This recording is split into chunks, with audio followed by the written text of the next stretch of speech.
Um modelo, de um motor é um modelo que se chama multidomínio. Então existem vários domínios físicos que precisam ser conciliados para dar tudo certo, né. Então eu tenho de um lado o domínio eletromagnético, eu tenho do outro o domínio térmico, eu tenho um domínio mecânico também, estrutural e dinâmico. Então quando eu quero produzir um campo numa bobina, por exemplo, que vai interagir com o ímã, naturalmente, inevitavelmente, eu gero um aquecimento naquela bobina, porque aquele condutor tem uma resistência, então, naturalmente, existe uma perda ôhmica, né, que é o aquecimento do fio pelo efeito da corrente.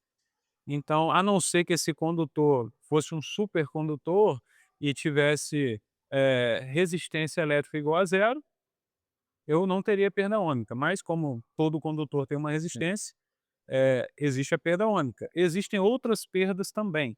Então, o que a gente faz no design do motor, no modelo do motor, é o que? A gente parte de um modelo, de uma arquitetura que vai na direção do que a gente precisa, ou seja, a gente escolhe o número de polos, o número de ranhuras, o tamanho do motor inicial e vai refinando a partir disso.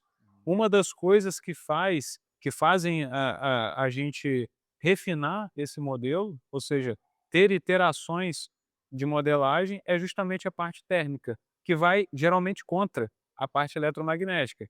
Porque você pode pensar: "Ah, por que que você não pode colocar uma corrente acima do que ele suporta?" Simplesmente porque o condutor vai esquentar demais e vai gerar um dano para a isolação do fio, das bobinas. Então, eu causaria um curto-circuito, né, rompendo essa isolação. Então, o tempo todo eu tenho que observar, os limites de temperatura dos materiais, e ao longo do motor, dentro do motor aqui, cada material tem um limite térmico diferente.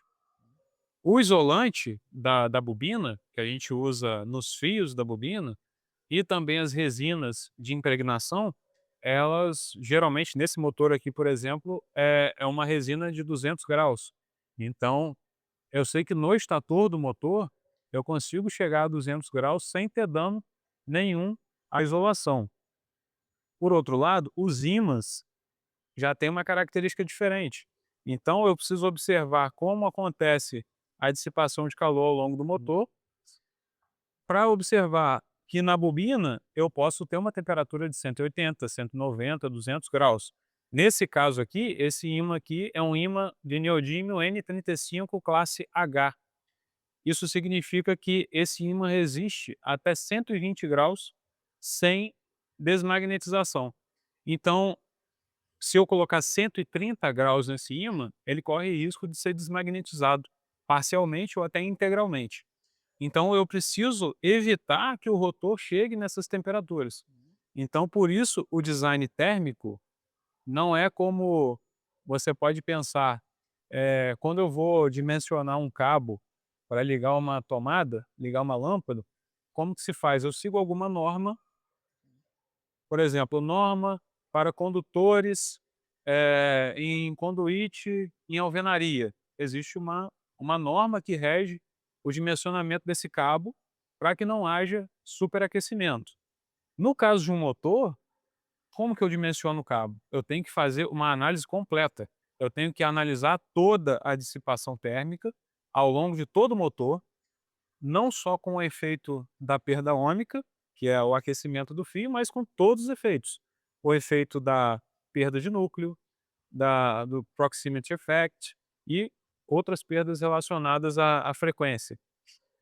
Então, sim, o design de motores é multidomínio. Eu tenho que conciliar o tempo inteiro grandezas eletromagnéticas, térmicas e mecânicas.